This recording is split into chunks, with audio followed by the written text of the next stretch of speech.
Hello again, everybody. This is Dan Clouser, and welcome back to the Journey of My Mother's Son podcast.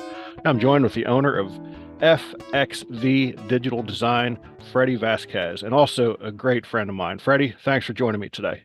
Hey, thanks for having me, my brother. I appreciate it. Absolutely. Looking forward to this. You've had me on your show twice. We've talked Yeah. about doing this for honestly probably years, and then it's like finally, I woke up one morning like, man, I still haven't had Freddie on the show.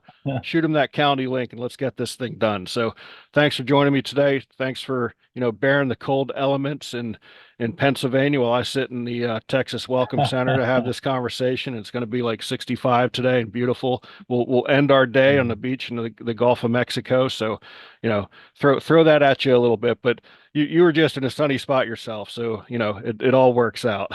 Yeah, I was like, you want to throw in anything else to rub it in, man? Jeez.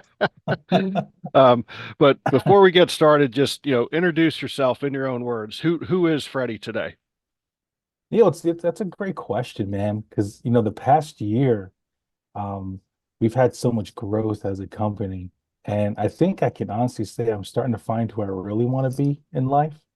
Like the business is doing great, and I appreciate my team.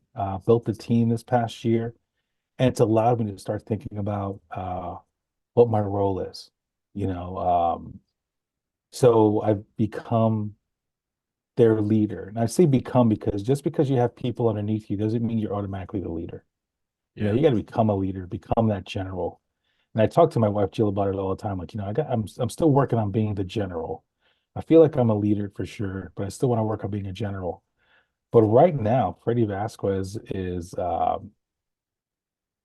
he's more self-aware about himself and the people around him. I think I've learned a lot about people in this past year, which is crazy because you think you know it all at this point, but just because you have gray hair and a gray beard doesn't mean you know everything, and that's for sure, dude. Right? So I think I'm more in tune with what I'm supposed to be doing for myself in life and how to get through the everyday and how to make myself a little bit more happier. And I'm definitely a strong community guy. I'm definitely realizing that I really love my community. I really love helping out people. I'll do whatever I can, especially for kids. So I think right now, if I had to say who I was, I'd say I'm a leader of my team and a philanthropist uh, for my community. Definitely. That's who I am right now. yeah, I love it, and so much to unpack there. Just trying to figure out where I want to start, but Yeah. I love that story where you've kind of gone through this growth. You start out a business and something I can relate to. And obviously, I didn't run a business per se. I ran a nonprofit organization that literally went from being a one-man band to all of a sudden having this staff around me, Yeah. and it's like, Yeah. people who don't go through that sort of growth, I don't think really understand or appreciate what you as the leader, have to adapt to because you're so used to doing everything yourself when you Hmm. first start out. So, what was that journey like for you to be able to be comfortable with delegation? Hard, man. Super hard. I mean, I love my team. They're great. It's just always, I guess maybe my dad always ringing in my ear, if you want something done right, you have to do it yourself. Right. He was always telling me that he did everything himself. He wouldn't pay for anything. It's just the way he was, which is great because I learned a lot of things from my dad. He's still with us, thank God, but I'm still learning from him. So it just adapted to every part of my life. You have to do it yourself. So that's how it goes. And even if I didn't do something myself, or if I wanted to outsource something or have pay somebody to do something, I could hear my dad in the back of my head going, "Do that shit yourself. Why are you paying somebody to do something?" Uh, but that's part of growth is learning how to have a team. That way you can grow bigger. And you have to, if that's what your goal is, then you need to let go of some things. And it was really hard, man, because the first person I brought on was Wilhan, and he was the website guy, website maintenance and designing websites. And I've been doing that for over 20 years. And to finally say, I want you to try, I want you to take my name and put something to it. It's scary. It's such a scary feeling, and you start to get frustrated because they're not doing exactly what you want them to do, or they're not doing it exactly how you want them to do it. And I'm telling you, I would have so many conversations with my wife. You'll hear me say to many times, I was talking to Jill, I was talking to Jill, I was talking to Jill. I mean, that's my best friend. That's who I have. And she always told me, it's hard for you to let go. And it's going to be hard for you to do that, but you have to set that expectation first. You have to show them what you expect, show them how to do the things you want them to do or how to do it. Um, and then things will change. And it was a long learning process, but let me tell you, if you take the time to stop and sit down with them and say, hey, I need you to do things like this, not because your way is not a good way, but this is just what our clients have grown accustomed to. So I really need you to stick to this game plan. And then that starts. And then you bring on somebody else. So we brought on Luke, then we brought on Joe, and then we brought on Paige. And everybody, I started realizing, okay, Fred, if somebody new was coming on, you have to sit down with them, set the expectation, let them know how you do it, and things will get better. And the crazy thing is that it works. Yeah. Like you start talking to them and doing that stuff, you start to see them realize, oh, that's how you want it done. And then you critique their work along the way, and they start to get your little vibes and your little nuances to now where I am so confident in just saying, hey, I need this done from each person. I rarely have to make crazy changes. It's really just me overseeing things and looking at it and just approving them or making little changes like this link should go here, or let's swap out that photo for another one. Like that's it. Right. And this past year has shown that, people are great and they can do things. Just show them the way. Don't get so frustrated right away. And the Fred from like 10, 15 years ago wouldn't have been able to do this for sure. I've grown to have the patience to do that. So it was definitely a very hard thing to start with and do. And it's still a little hard because I'm trying to become a general, even though I'm a leader, I'm still trying to be that general, but it gets easier as long as you just take the steps to prepare yourself, which in anything in life, you got to have a plan first, right? And then those initial steps. So yeah, it was very hard, but man, is it awesome now? Yeah, it's Yeah. phenomenal. And you know what? I got people to talk to now. I'm not talking to the wall. You know what I mean? So that's always a plus, man. Yeah. But I think the key takeaway there is really, to create a culture, you got to communicate. And I think Yeah. that is the one thing out of what you just said that I got, the most out of is that you got to sit down and have that conversation. Because, you know, at one point you're going to have the conversation. It's like, do you want to make it easy and have it at the beginning and set the expectation? Or do you want it once everything unravels and then it's an uncomfortable conversation, you know? Yeah. It It's kind of like sucks. we're both baseball guys, so it's kind of like the old Mitch Williams saying, "Look, I got 3 innings in me. Do you want them at the beginning of the game or the end of the game? Like figure out where you want to have that at?" So, Yeah, um, man. but so, you know, just that as you, and I'm sure as you brought each new member of the team on, that conversation just became natural for you. But those first couple ones, what was that like to really just sit down and establish like this is the culture we want, this is the way we want to do things, and I think the big thing there is also explaining why. It's just like going back to my coaching days. You can tell a kid how to field a ground ball this way or how to set up, in the outfield or how to set up a catcher as a catcher, but you always want to explain to them why. It's not like just because. So just kind of walk me through those first, those conversations and how they went and, how they became easier throughout each one.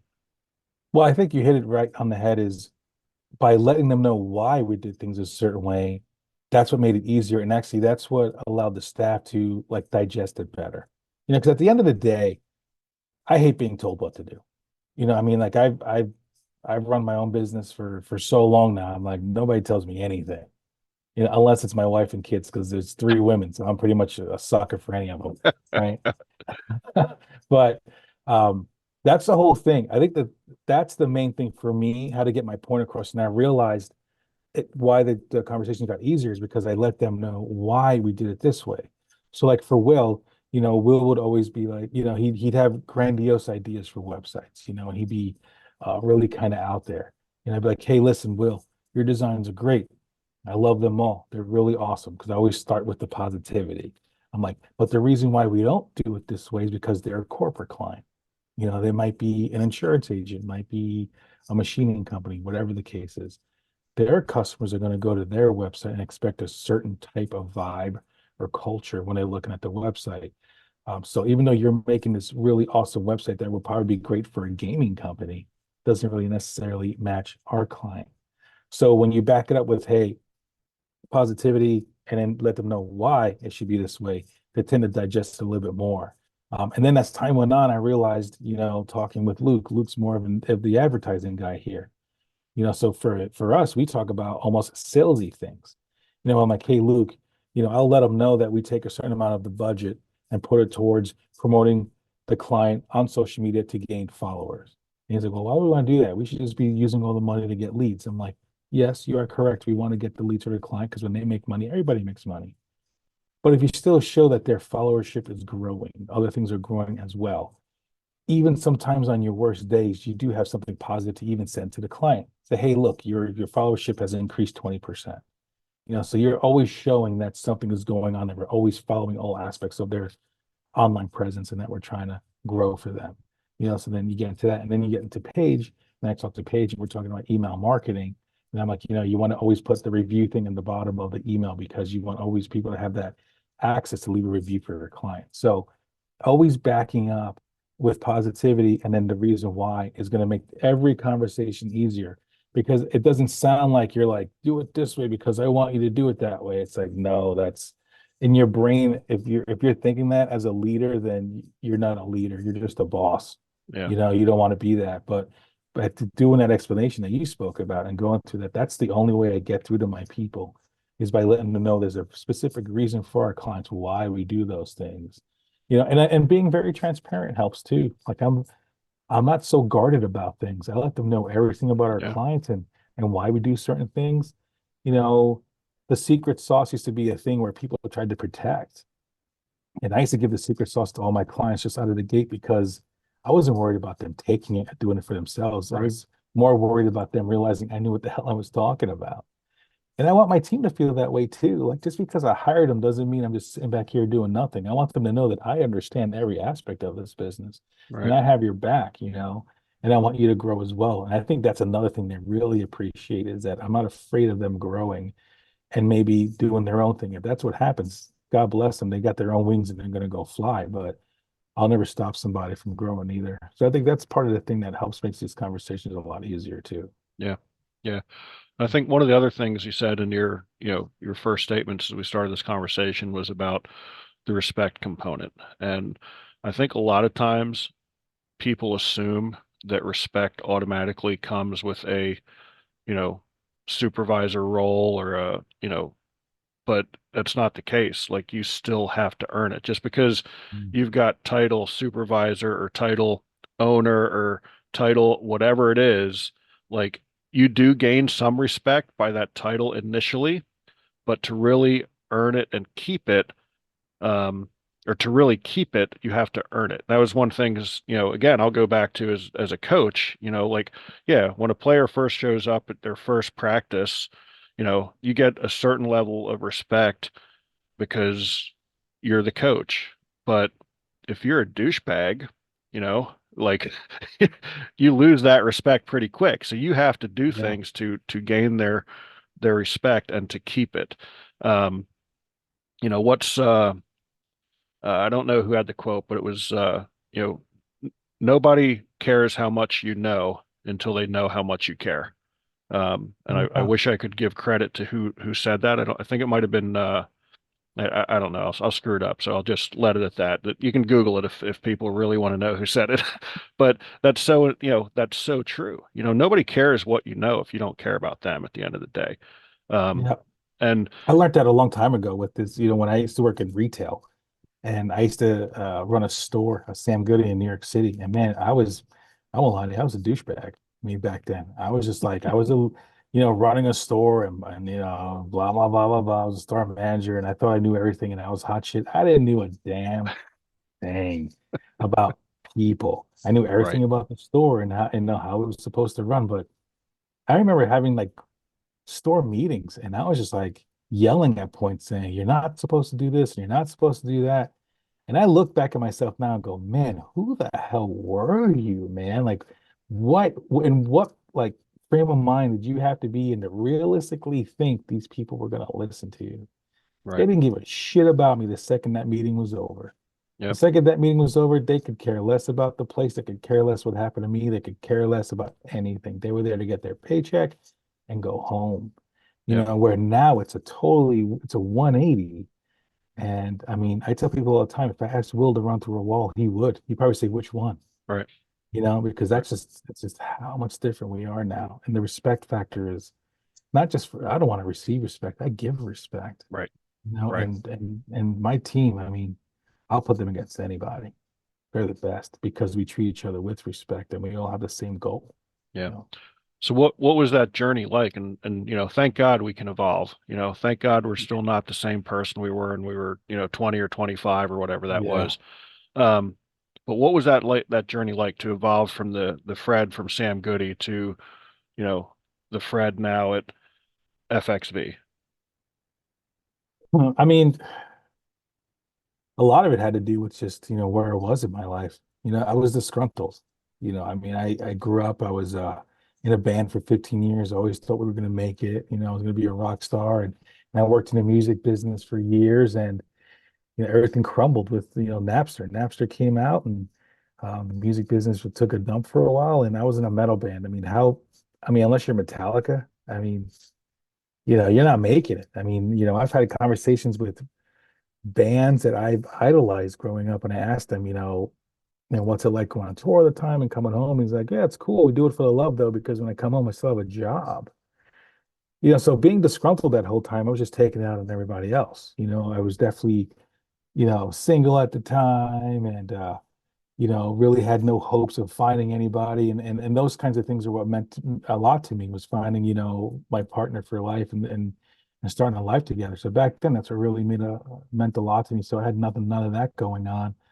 I was bullied, growing up as a kid, so um, I became so like just hard on the outside, and I really just didn't care about, anybody coming in, which is funny because yeah, I sit here saying how I want to find someone to be with, but yeah, I'm so hard on the outside, I probably never let anybody in, Right. you know. But that bullying thing, man, let me tell you, growing up, you were always told to be hard. You're told to be a man, and none of that stuff's gonna bother you. Don't be crying, don't be a bitch. And what I realized was that stuff left a huge mark on me. And I never really thought about it. I never really Right. went back to thinking about those days, but it left me really, really hard, really, really angry. I mean, I would walk around with a shaved head and a dirty sweatshirt, and I didn't give an F about what anybody thought of me. If they had something to say, they would feel it, you know, the next punch that was thrown. I just didn't Right. care. Right. Um, so, bullying is terrible. I remember I talked to my kids about it a million times, let them know that bullying was like the worst thing. I mean, Jill even had a form of bullying when she was growing up. Um, so, teaching your kids not to bully is probably should be on the top of your list because you really don't know what kind of damage you're doing to people. Right. Um, but I think I realized, having a daughter helped. I had Ange when I was, I want to say 21 or 22. And it lightens you up a little bit. Yeah. You got to start, lightening up your mindset starts to change. I have somebody to take care of. What am I going to do to do that? And then I finally met Jill, and that started to soften me up. I mean, in the beginning, I was still kind of hard, but through our experience together and the crap we went through, I realized, yeah, life was rough and life is hard, especially in New York. We grew up in New York. Um, you get through those things with just, I don't know, love and talking, and that's why I'm a big believer. If you have to go to therapy, please go to therapy, because like talking to people will let you just get better. And I guess Jill was my therapist for years, but leaving New York definitely changed the game too.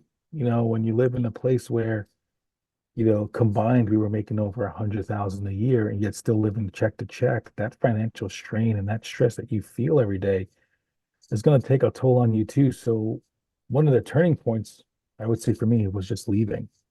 You know, when you leave New York and everything just becomes more affordable when I should say major cities. You leave a Right. major city, Right. you know, you go somewhere else. It's like, oh wow, it only costs like $700, you know, in rent as opposed to 2,700. You just, you know, Right. so taking those stresses off of me definitely allowed me to breathe a little more. And of course, if I breathed a little more and I was more relaxed, I was more um, you know, I was nicer to the people that meant the most to me, you know. So I think leaving New York, decreasing the stress actually allowed me to start this journey towards being like the FXV Fred, you know, and taking chances on things. So it's very important, I believe, to surround yourself with positivity in general and try to keep the negative out, you know, because every day in New York, you know, the news was on and you would watch the news every day and all it was bad stuff. Or you read Right. the paper every morning, bad stuff. And you're hanging out with other people who are struggling to make a living and it's bad stuff. And then when I leave and I surround myself with other positive people and people I no longer want to hang out with, I see these new groups of people who are just happier in general because I guess they're just not in a stress-filled environment.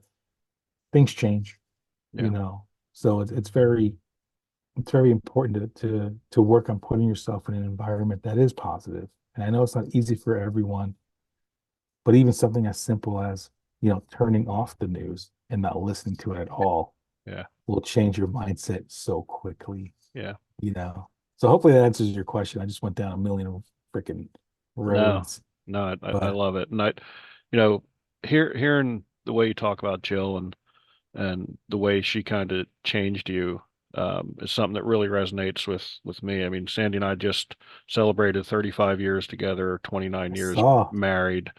And, you know, I think of the way, you know, she really changed me when she came into my life as well. And I think it's so important, um, you know, when you have a partner who is willing to support you and willing to call you out on your BS yeah, when need be, you know. Let's face it, absolutely. you know, so Yeah. that's so important. So, you know, again, you kind of hit the nail on the head with it, you know, talking about how important that has been just, you know, in your growth in general. But was there anything like specific in those early years that she had to kind of call you out on to, you know, that gave you kind of that aha moment, or it was just a growth journey? I was just angry, man. I know it might be hard to believe because you met me later on in life, but I was so angry. Like just, ah, man, dude. I mean, here, you know what? Here's a moment. So we leave New York and we move to Florida and then we come to Pennsylvania when we figured everything, our lives out and all this stuff.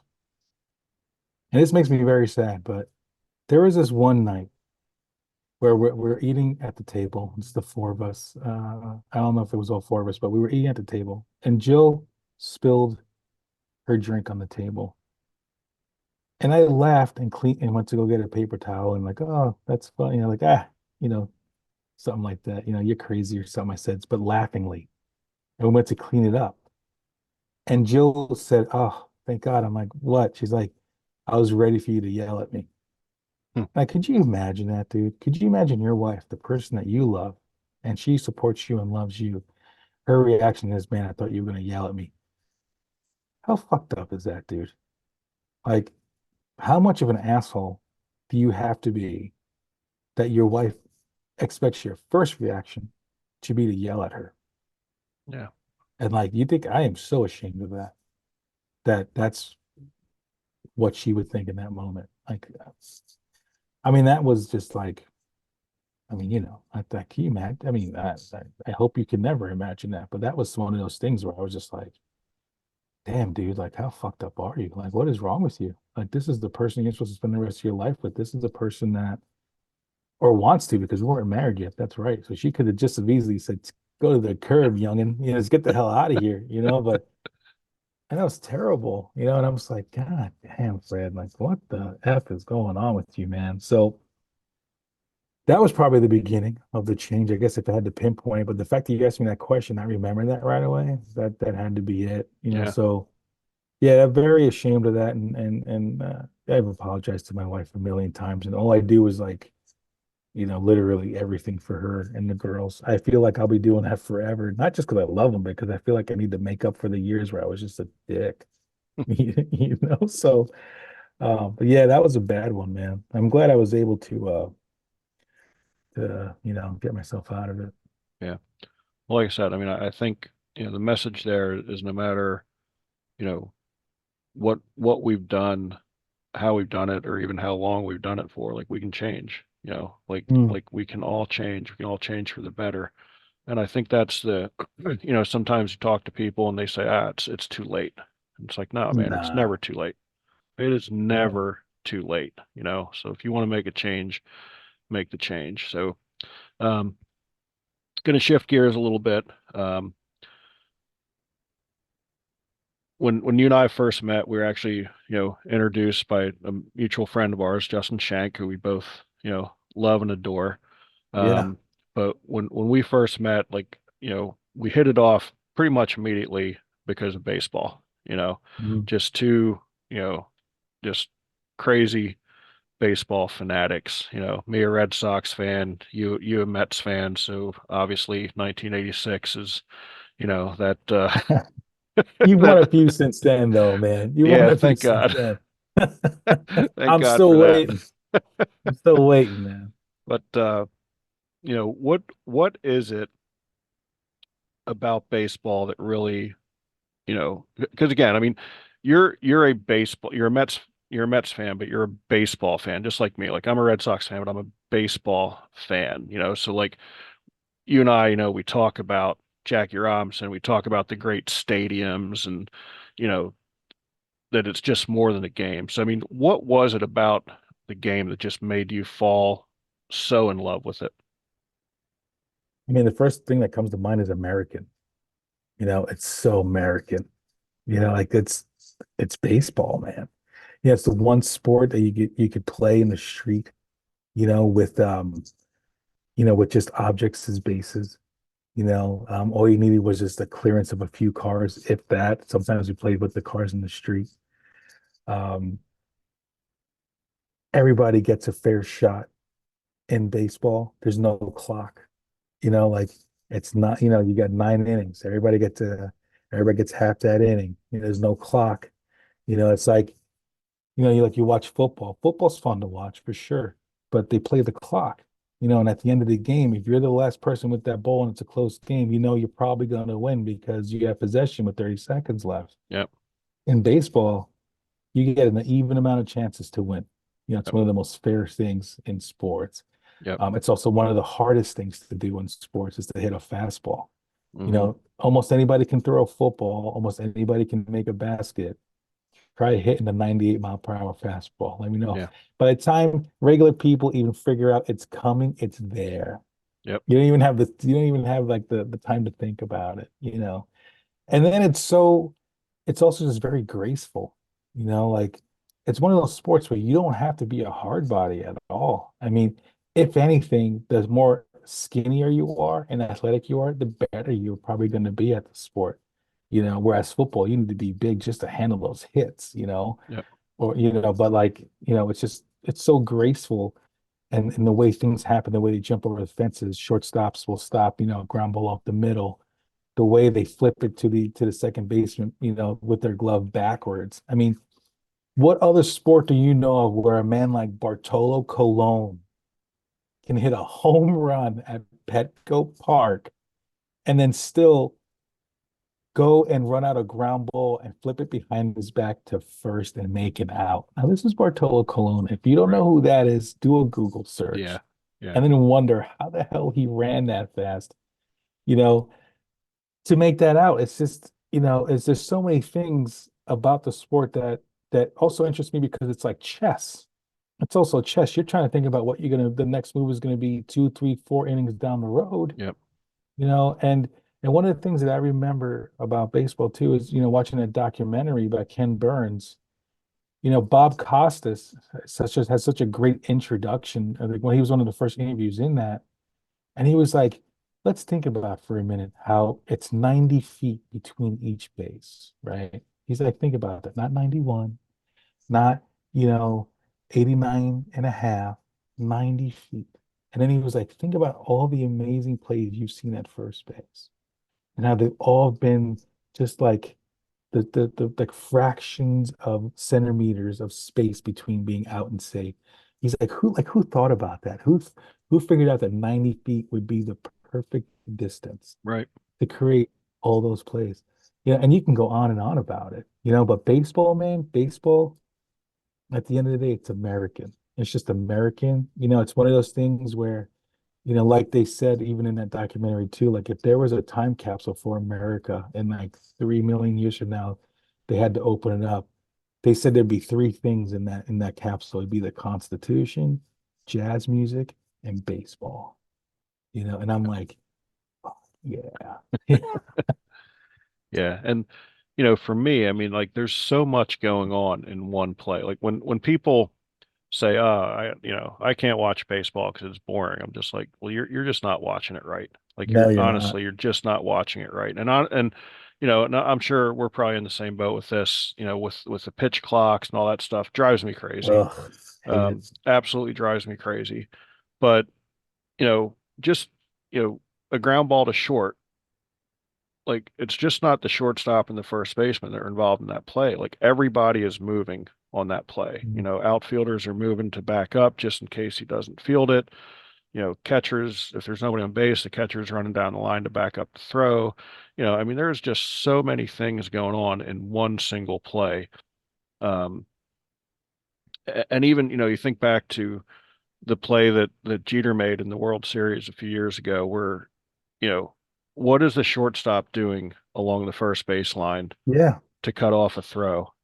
To get out Like, Giambi, right? To get Giambi out at yeah, home, was it? yeah, Yeah. yeah. And Right. it's like, you see interviews with him, and he's like, "That's just what I did. Like, that's what I did. Mhm. A ball hit to right with a runner on side. Like, that's what I'm doing. Well, It's baseball, like, it's like, what do they say? They say, yeah, it's okay if you don't like baseball. It's a smart person sport, right? Like, I mean, I'm not trying to insult anybody, but like, even with Jill still learns things about baseball all the time when I take her to games. But she actually sat there one day, was like, what's the point of the guy standing at third? I'm like, what do you mean? She's like, he's just standing there. He just tells the guy to run. I'm like, oh, baby, you have no idea what that guy's doing. Start showing her. I'd be like, all right, because we were actually sitting behind the Cubbies. I okay, got first row in at Washington. We were supposed to see the Cubs and the Nationals, and Jill's a Cubs fan, and she loves Baez. But I happened to get the tickets right after the trade deadline when they got rid of everybody that year. Oh my goodness. She was like, "Are you kidding me?" I'm like, "I'm so sorry. I mean, I wish I would have thought about the trade deadline." So nobody was on the Cubs after that. But regardless, David Ross is in front of us. Like that's how close we were. Even at one point he turned around and threw a ball at the netting, and Jill got scared and he got her. So even he was laughing, right? But I'm like, watch David Ross, watch him talk to the third baseman, watch the third baseman talk to the batter.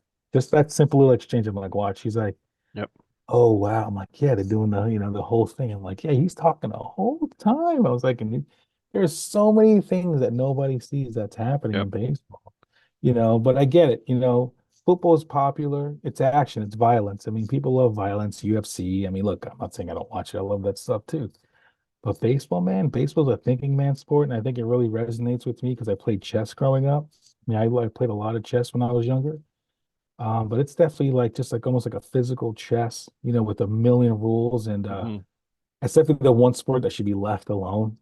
I mean, the funniest thing is putting in pitch clocks and all these things. And I always thought to myself, like, well, we want to bring in the younger generation to watch baseball. I'm like, what's funny?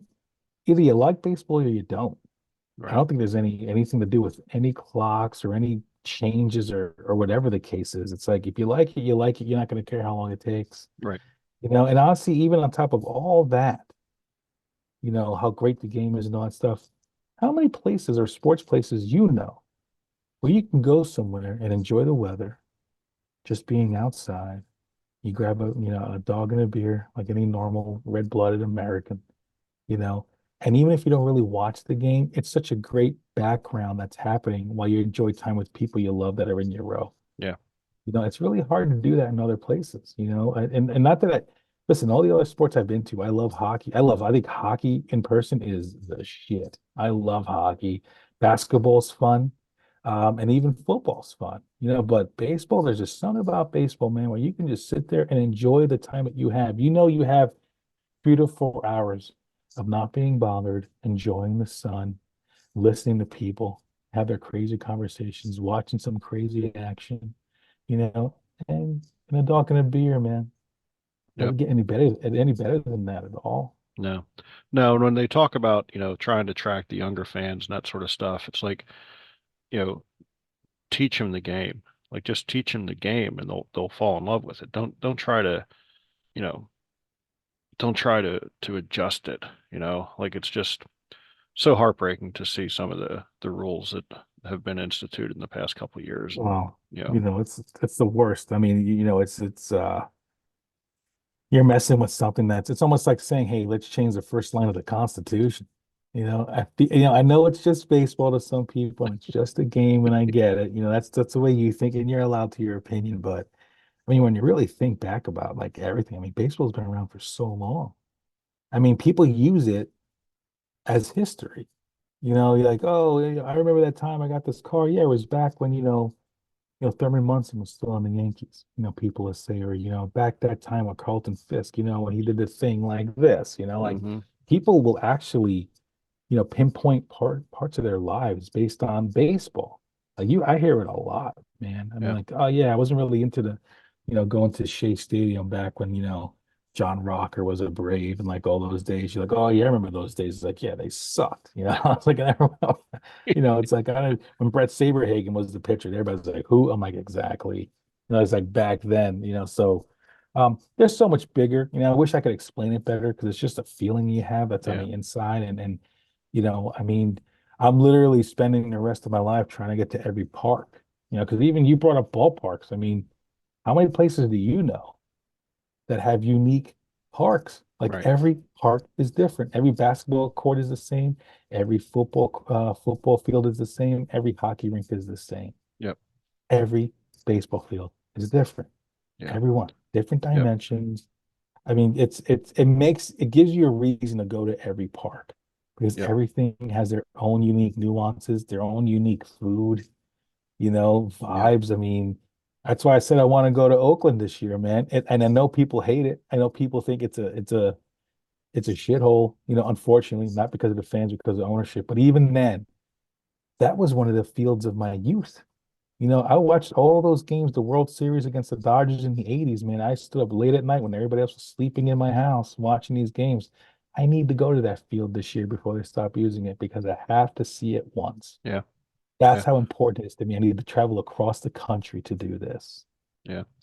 Yeah, and it's, thank God we're not in the 1980s anymore, where baseball started to adopt like every stadium being the same at one point. Yeah. Everything was, 370 down the lines or 310 330 down the lines, 370 in the power alleys and 410 in center field. Like that was everything. If you're at the Vet or Three Rivers or Riverfront, it was all the same. So, thank God for Janet Marie Smith, who really changed the game when they assigned her to design Camden Yards. 'Cause that's really the stadium that Hmm. gave baseball, got us back to the days of the Polo Grounds, Nebbits Field, and, where again, everything was different. And Um, how great is Camden Yards? What a uh, beautiful, one of the best, one of the without a best. The doubt. last time I was there, I was Utah Street was behind me, and I was like the second to last or last row in that little section.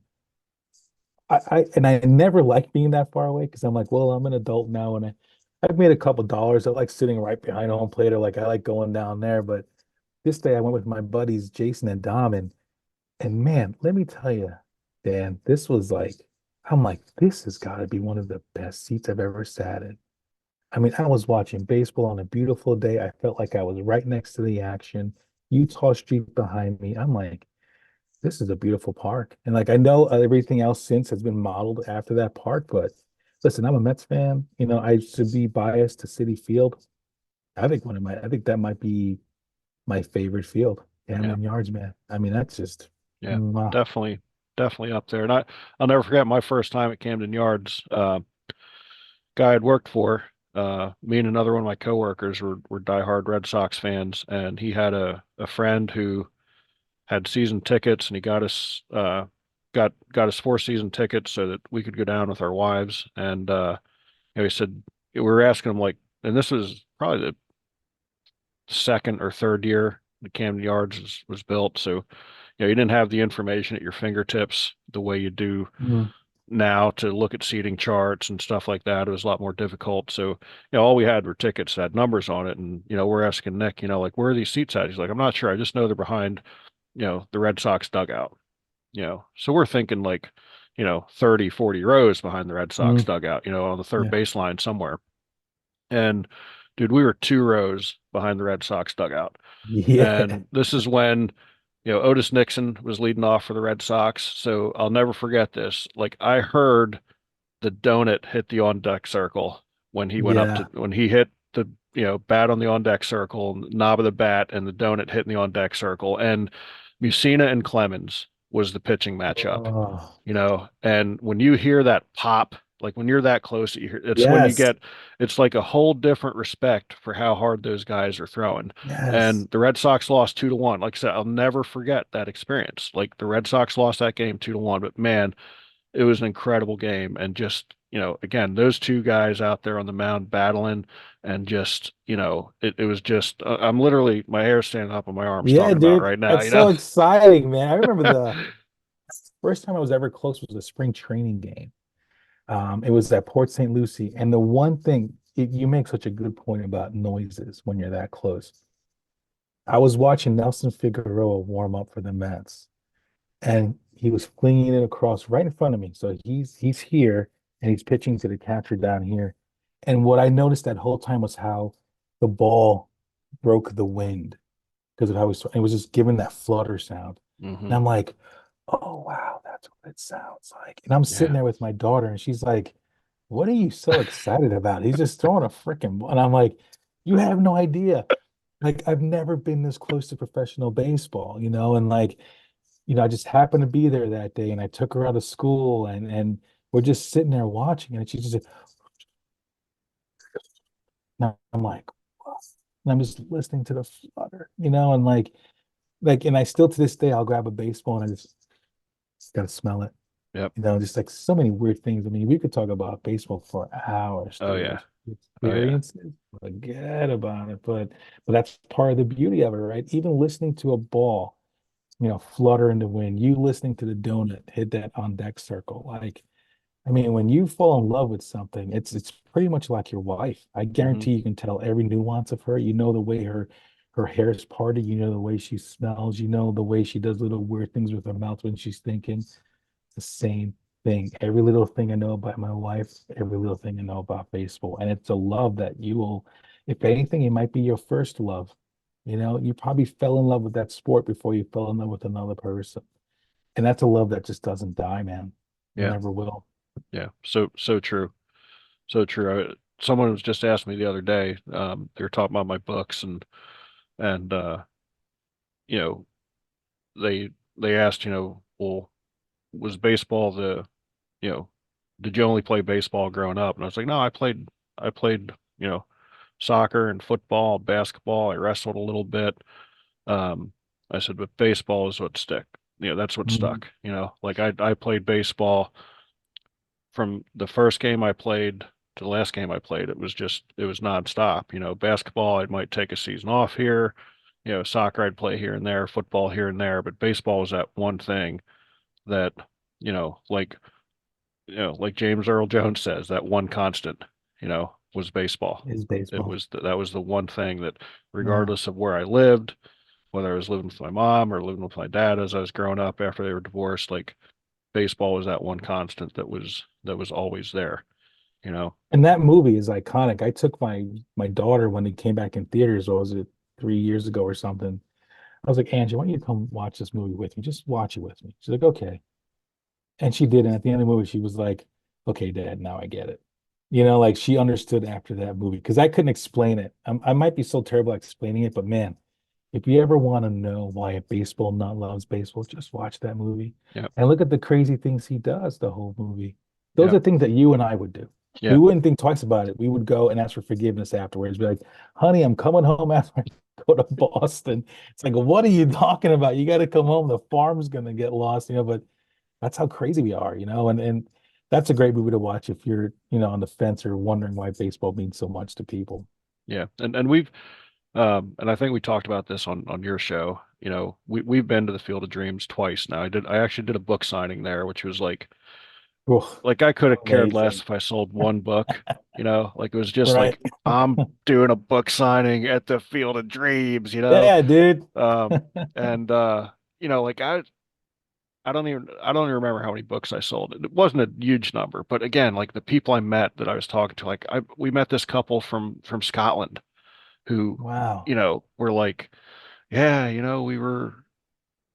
we had to come here, like of all places in America, like we had to come here from Scotland, Hmm. and just we saw our last time there, we saw a couple get married on the field, Wow, that's so which was cool, man. super cool. And then later, following the field's Instagram page, and they talked about that the wife, her father actually helped build the field for the movie Oh, back in the day, and now here she is getting married on the field, and just all those connections, and like you literally um, feel a magic, and even Sandy mhm. said too, she's like, yeah, like it's you feel something here, there's just all these people walking around, some people were walking barefoot in the grass to get it, walking into the cornfield, just watching, you know, dads and sons and dads and daughters Mm. and moms and daughters have a catch, you know, um,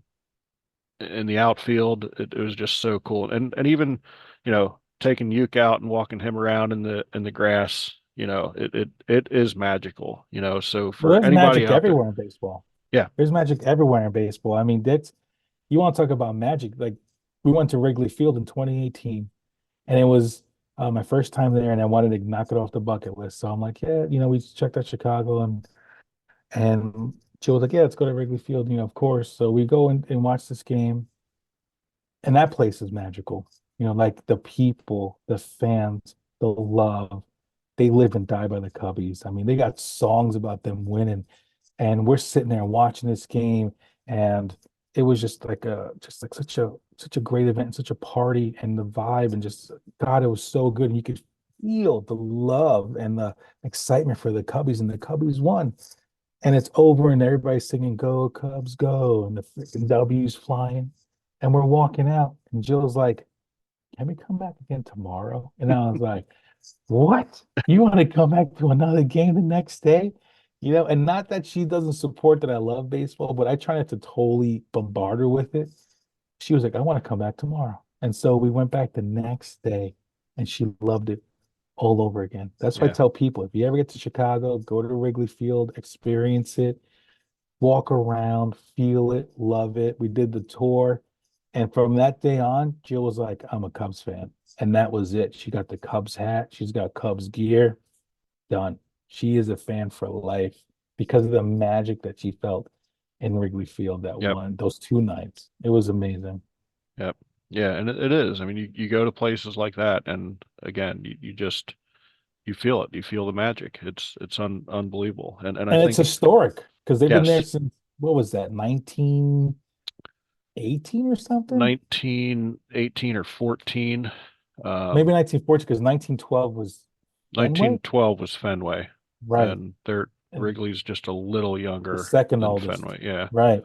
Yeah, so it's Fenway, it's Wrigley, it's Dodger, right, then I guess Oakland, but that's it. right, right. Right. But yeah, that's the other thing too. You're in the halls of history and all those other players. Like I went to look, I can't stand the Yankees as a team, obviously, right? But whenever closing down Yankee Stadium, I went. I went the Thursday. That was the second to last game there. I went that Thursday. Let me tell you, even as a diehard Mets fan, and I walked into that place, I felt it all. Yep. Like you cannot deny. You don't have to like the Yankees, but you Nope. cannot deny the Yankees. Right. Because you're a And I baseball fan. sat there and You're I a was like, baseball fan. "Oh You're yeah, not oh you're a man, baseball fan first, Mets yeah, fan second. yes." And I'm watching. I was staring at the outfield, staring at it. I had Derek Jeter, one of the greatest players of all time, playing short, and I saw him, and I'm so happy I got to see him. But I stared at the outfield for a long time thinking of Mickey Mantle.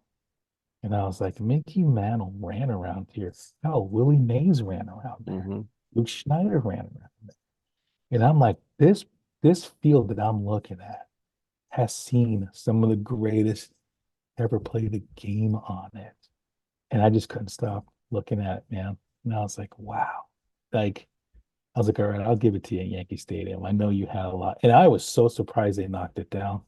I I am so surprised they Yeah, knocked it down. I can't believe that. I couldn't believe it at all. I was like, I mean, Babe Ruth played there. Like, Yep. I mean, you can go Joe DiMaggio, Lou Gehrig, and it just goes on and on. But man, you feel it, man. I felt it, and maybe it was the energy from the Yankee fans too, sure. But let me tell you something. I went there and I had my Mets hat on and everything. No beef. Yeah. Because I think everybody knew those last few games, everyone knew that everybody was going. Right. And they were going to pay their respects. Yep. And that's how crazy it was. Think about it. Again, you want to talk about how special baseball is. People from all over the country, from all over the world were going to this place to pay their respects because they knew it would be gone shortly after.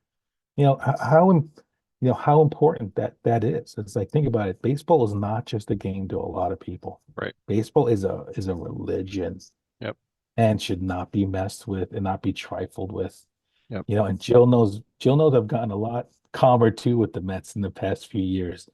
But even she knew. She remembered there was another bad incident. Again, me being a bad freaking, husband or fiance at the time. The classic game, Luis Castillo dropped the ball. Okay. I was in Florida when that happened. And I was so angry. And Jill just said those terrible words to say, well, it's just a game. I'm like, oh, I'm like, babe, please. She's like, it's just a game. You're not even on the team. Why do you care so much? I'm like, please, babe, please, just. And of course, she said it something a couple more times, and I blew up. Again, not warranted. She doesn't deserve those things. Right. But you want to talk about passion, dude?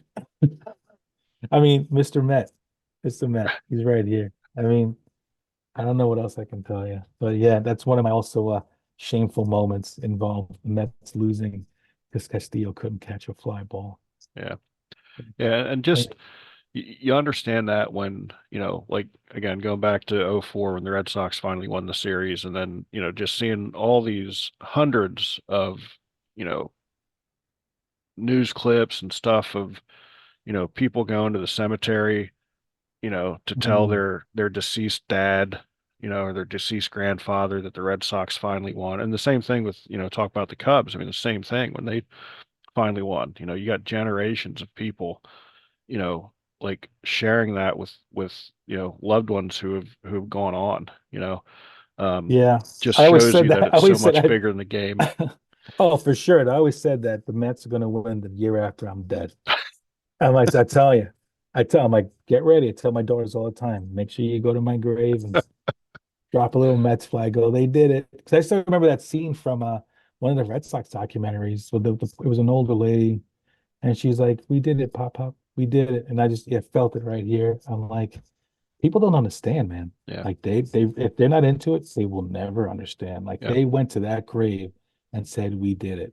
And Yep. and I felt so happy when the Red Sox won. I was ecstatic. I mean, not only because you beat the Yankees four in a row, that was miraculous, but you guys won in '04, and I was like ecstatic. It's like good for you, man. I had a Red Sox hat too. Yeah, that's my American League team. I always said it was the Boston Red Sox. Ever since you guys took care of the Yanks in four straight, I was like, oh. I remember I used to wear that. I wore that hat all over town, all over town. I was so happy just to be like, you guys lost four in a row to the Red Sox. I don't want to hear another damn thing. And what made that even more special was, you know, 2003, you know, the way Mm. they lost to the Yankees in 2003. Should have taken And Pedro.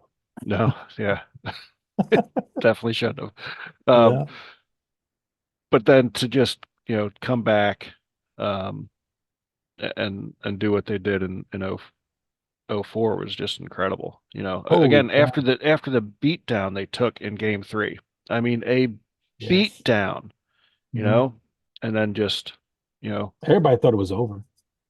Everybody thought it was over. hey, I again, mean, I'm a come on. diehard fan. I thought it was over. I Hmm. thought it was over. Hmm. Um, but and it's funny that the team didn't. The team Yeah. really didn't. You But know, who was the guy that Millar, Millar? Millar. Millar was the guy. He's like, What a don't great count us out, documentary. man. He's like, don't count the socks out. Yeah. He's You like, because know, if we win tonight, we got Peter tomorrow, and then we got Chill, and then anything could happen. yep, I've watched that documentary a yep, million times, and he was the guy. Yeah, for sure. And he was so true though.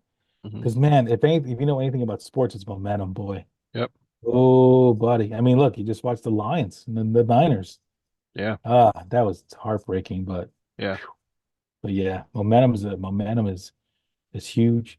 Superstitions are huge, and it's only weird if it doesn't work, baby. yep, It's only weird yep. if it doesn't work. No doubt about it. Oh man, Fred, we could go on Oh, um forget about it. for hours. Yeah, But man. when you and I get together, at some point we got to start to reel it in. So before we wrap up, though, is there anything that you want to mention to the listeners that you think would be important before we wrap up? Honestly, for me right now, it's I want everyone to. There's so many things I could probably say right now, but you know what I want to say, and maybe it doesn't get said mo enough. Please and thank you. Please and thank you, and hold the door open for people. Like even stuff like that. Please and thank you will get you so far in this life. Yeah, It shows respect. It shows you appreciate people. Holding the door appreciates people. And you know what? When you go out the next few days and you're out somewhere and maybe you're grabbing a cup of coffee or you're doing something, just say, hey, good morning to the person next to you. And let me tell you why. A few months ago, I mean, or maybe even a year ago, I was feeling like crap. I don't know if it was like work or just like feeling down in the dumps, right? And I grabbed my coffee from Wawa right here by the office. And this lady came over. She looked at me. She said, hey, good morning.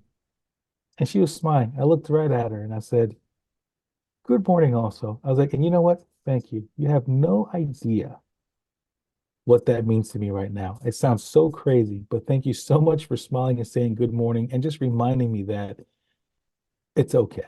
yeah, Everything's going to be just fine. And she looked at me and she was like, well, thank you, and then she probably had a better day because I yeah, even said that to her. But yeah, man, let me tell you, those couple words will just they have such an impact on people. And we don't do enough of that. Just go, hey, how you doing? Good morning. You yeah, okay? Like just so do that for your fellow man. I would say the next few days, just stop for a second. You're going to grab something. Hey, good morning. Hope you have a great day. That's yeah, it. And you'd be surprised at how good you feel. yeah. No And I doubt about guarantee the that. person you talk to will make them feel a lot better because you never know, as they say, what somebody's going through, man. You Yeah, never know. yeah. So again, this was far from any type of podcast to promote a business or anything like that. But I will throw in there for my listeners. Fred is the one who designed the Journey My Mother's Son website and done a fantastic job there. Thank So you. um, you know, if you want to see a sample of his work, it's right there for you. But if anybody does want to reach out to you, find out more about what you do, or if they do, need web design or marketing or any of the, 100 other things that you can do for them, how would they get a hold of Fred on the internet? It's the easiest place is the website, man. FXVdigital.com. That's FXV, like Fred X-Ray Victor, digital.com. You go there, we'll take care of you. And whatever you need marketing wise, digital design, we're there for you. But also do me a favor, check out awesometoydrive.com. Awesometoydrive.com. It's the toy drive that we founded here in Berks County. We had a great year last year. It helps all underprivileged youth in the area. And if you want to just check it out, give a shout out or just, share it on your social pages, let people know that we're actually collecting gifts here in the area with the help of our community to help underprivileged youth in Berks County. Because at the end of the day, I love kids, man. I always do everything I can for kids. So yeah, check that out. Let me know what you think about that. If you need anything else, just hit up my website and we'll be good to go. Yeah. We may have to do another show sometime just to talk about what you do in the community because we didn't even touch on that. I mean, because you Oh were yeah. you were a huge supporter of our organization, Big Vision Foundation, before, before we had left. And again, you are one of those guys who, you know, loves where he lives and wants to give back as much as he can. Thank And you, man. Thank you. so we may have to do another one just about Sure. the giving side about it. Let's do it, man. I'll talk about giving all day. I got a bunch of things that we give to now, and I have a team now that helps me give, and Love community it. work is so important. I mean, it's so important. Look, at the end of the day, just go help your community so you can feel good about yourself. I'm telling you, there's So not big. one person on this planet that says, I really hated helping those people. Exactly. Yeah, Exactly. man. Because you go in there thinking you're helping them and you find out at the end like you helped yourself because you helped them. Like it's I can't explain it. Any volunteer project No, we go no. on and do that sort of stuff, like I can't put it into words, but Sandy and I always leave uplifted and feeling better about ourselves than, you know, probably what we made those we were helping feel, and Oh, it's absolutely. you can't put it into words. You got to No. experience it. You got to Yeah, experience I it. mean, I remember, well, just quickly, I play Sensory Santa every year. I play Santa for kids with sensory issues because they can't go to malls and stuff. So I'm playing Sensory Santa back in December, and this girl came up, and I don't know what was wrong with her, but you could tell she was like, visibly sick with something. She couldn't speak, but she comes around the corner. She had like the biggest smile on her face. I mean, huge, eyes bright, jumps right at me to hug me, and her mom's like, no, no, no. And I'm like, don't you dare. I'm like, you let her sit here forever. I don't even care. And she's just looking at me with those eyes. She is so enamored. She's so happy. She can't believe it's Santa Claus. She's just so joyful and happy. And I was just sitting there just trying to keep my composure because it's so rare that you see pure goodness in like people. And I'm not to say that people are bad, but like those kids, yes, they are sick and they have the disabilities and the handicaps, but you ever just hang out with them and just see how they are? Nothing bothers them. They are some of the happiest beings, I think, in this universe. And to say I was doing them a favor would be a lie. Yeah. Because when she came and then shared with me her happiness and left, felt like $1 million, man. And that was just one Yeah. of that whole day of hanging out with these kids. I mean, forget about it. I could keep going, but then I'd be crying. But I We mean, used to do an event twice a year, once in the spring and once in the fall with the John Paul II Center, where we'd bring them out to the facility and have them play a game and announce their names yeah, and again that, seeing how much they loved just being out there, and then we'd have lunch with them, and um I remember one time Sandy and I were up the Cracker Barrel up there in Hamburg, and the uh the one girl, her and her mom and dad came in and she recognized me right away. And now, I mean, she was young when we first started. So this might have been in year two or three that we had done it, so it's not like I'd seen her just one time, but um, you know, right away she said to her parents, just there's Dan, and she came up to our table, and it was so cool. I mean, just again, you see that in their yeah, faces and how happy they are. Um, and again, hearing their names announced over the PA system like we would do for them would just, you know, it was so cool. Those were by far probably the two best days of the year for myself and our staff. Like we loved when those kids were coming through, and we rolled mm, out the red carpet for them. And when they left, man, we were all just stepping high. It yeah, was, like I said, they did more for us than what we did for them. yeah, yeah, absolutely. Well, thank you for being a good guy, man. You We need too. more of that in this world, buddy. Yeah. Yeah. So that brings us to our final question. You've probably just answered it, but I'll let you kind of pack it up for the listeners. Subtitle of the podcast is Many Little People in Many Little Places, which comes from the opening lyrics of the Michael Franti song Gloria, which go, when many little people in many little places do many little things, then the whole world changes. So it's one of the little things that Freddie does on a daily basis to make the world a little bit better place. Yeah, I say thank you. I say thank you to my team. I say thank you to anybody who helps me. I say thank you to anybody that gives me the time of day. We can go into community and yeah, we just talked about it, but I make sure everybody knows that when you cross my path and you do something for me, you took time out of your day, even talk to me and say good morning. I say thank you and I let you know that I appreciate you and I appreciate everything that you're doing. And I want to make sure you know that you're appreciated in this world.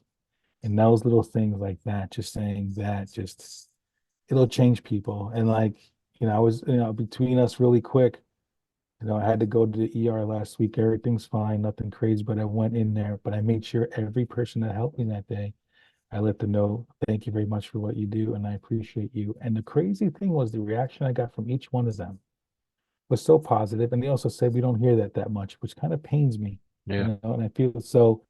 Do me a favor and just always say thank you. And that's what I do every day to make sure people know they're appreciated.